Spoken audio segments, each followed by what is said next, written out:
Eu sou Hugo Cruz e no vídeo de hoje você irá ver figuras históricas que provavelmente eram lobisomens.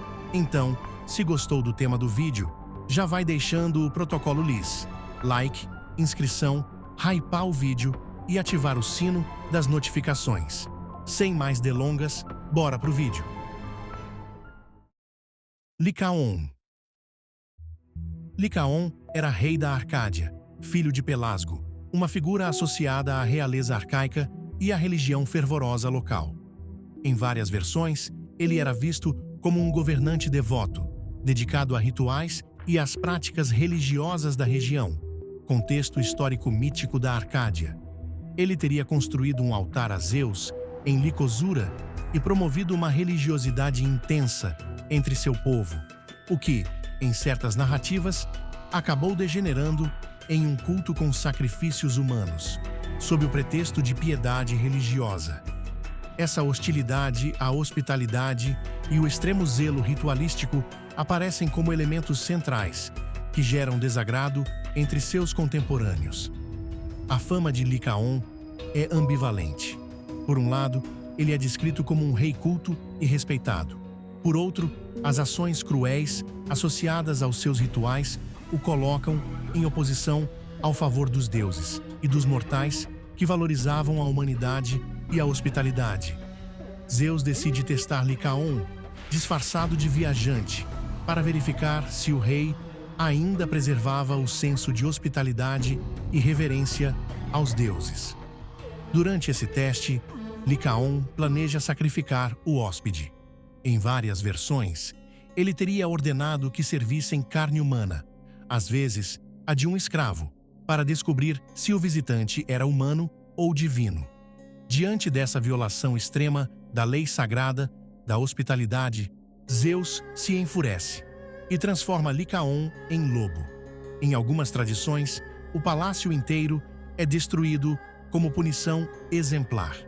A transformação em lobo serve como uma explicação mitológica para a origem dos lobisomens na tradição grega, conectando a crueldade ritualística de Licaon à figura monstruosa e feroz que ele se tornou.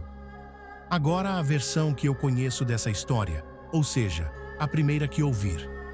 Se trata de um profeta da região, avisou Licaon que Zeus o visitaria disfarçado.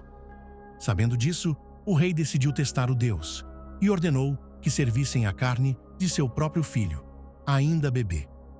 Durante o encontro, Zeus percebe o que está sendo oferecido, revela-se em fúria e amaldiçoa Licaon, transformando-o em uma fera horrenda, fadada a vagar pelo resto da vida sob essa maldição. São Cristóvão. A história de São Cristóvão mistura elementos cristãos, imaginação medieval e antigas crenças sobre povos fantásticos. Em algumas versões orientais e medievais, Cristóvão é apresentado como um cinocéfalo, um ser com corpo humano e cabeça de cão. Embora isso pareça estranho hoje, era uma representação simbólica. Segundo relatos antigos, Cristóvão teria nascido em uma terra distante, habitada por guerreiros ferozes tidos como monstruosos. A ideia de que ele pertencia ao povo dos cinocéfalos, mencionados por viajantes gregos e romanos, simbolizava sua origem estrangeira e sua força extraordinária. Com o tempo, estudiosos perceberam que essa imagem pode ter surgido de um erro de tradução. A palavra grega Canaã, cananeu, pode ter sido confundida com quinocéfalos, cabeça de cão. Assim, Cristóvão o cananeu virou, em algumas tradições, Cristóvão o cinocéfalo. Independentemente disso, sua história foca em sua conversão. Cristóvão era um homem gigantesco que desejava servir ao mestre mais poderoso. Após buscar reis e governantes, encontrou um eremita cristão que lhe apresentou Cristo. Orientado pelo eremita, Cristóvão passou a ajudar viajantes a atravessar um rio perigoso. O episódio mais famoso é o do menino Jesus, que pediu ajuda para atravessar o rio.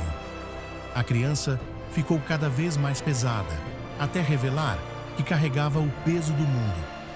Com isso, Cristóvão compreendeu sua missão. A figura do Cristóvão sinocéfalo simboliza a transformação do monstro ao santo, do estrangeiro ao protetor, do guerreiro ao servidor do bem. Nabucodonosor II. Nabucodonosor II, rei da Babilônia no século VI a.C., foi um dos governantes mais poderosos da antiguidade. Seu reinado marcou o auge do Império Babilônico, conhecido por conquistas militares, obras monumentais e forte influência cultural. Entre suas obras estão a reconstrução grandiosa da Babilônia e, segundo a tradição, os Jardins Suspensos. Ele também é lembrado pela destruição de Jerusalém e pelo início do cativeiro babilônico. Apesar de seu poder, Nabucodonosor é descrito nas Escrituras como um homem orgulhoso. Segundo o livro de Daniel, sua soberba chegou ao ponto de ele acreditar ser o único responsável pela grandeza da Babilônia.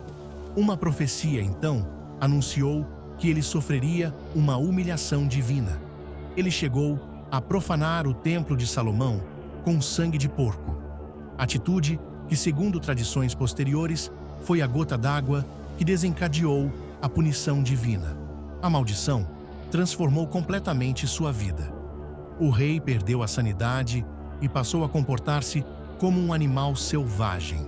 Viveu afastado do trono por 7 tempos, vagando pelos campos, com cabelos longos como penas e unhas como garras. Sua transformação bestial simbolizava a queda do orgulho humano diante do sagrado. Ao final do período, Nabucodonosor recuperou a lucidez, reconheceu sua dependência do divino e teve sua honra e seu trono restaurados. Com o tempo, estudiosos usaram esse episódio como referência para um distúrbio chamado licantropia clínica, uma condição psiquiátrica na qual a pessoa acredita ser um animal, geralmente um lobo. O conjunto de comportamento selvagem, aparência animalizada, vida isolada no campo, fez com que diversas tradições populares retratassem Nabucodonosor como o primeiro lobisomem da história. E aí, gostou do vídeo? Sentiu falta de alguma figura histórica? Eu reuni aqui as mais famosas que eu conhecia. Tentei adicionar mais personagens, porém, o que mais encontrei nas pesquisas foram inúmeros serial killers. Se quiser que eu traga esse vídeo para o canal, comenta aí. E também não esqueça de enviar seu relato para o e-mail que está na tela, caso queira que eu narre em um próximo vídeo. Eu vou ficando por aqui. Falou e fui!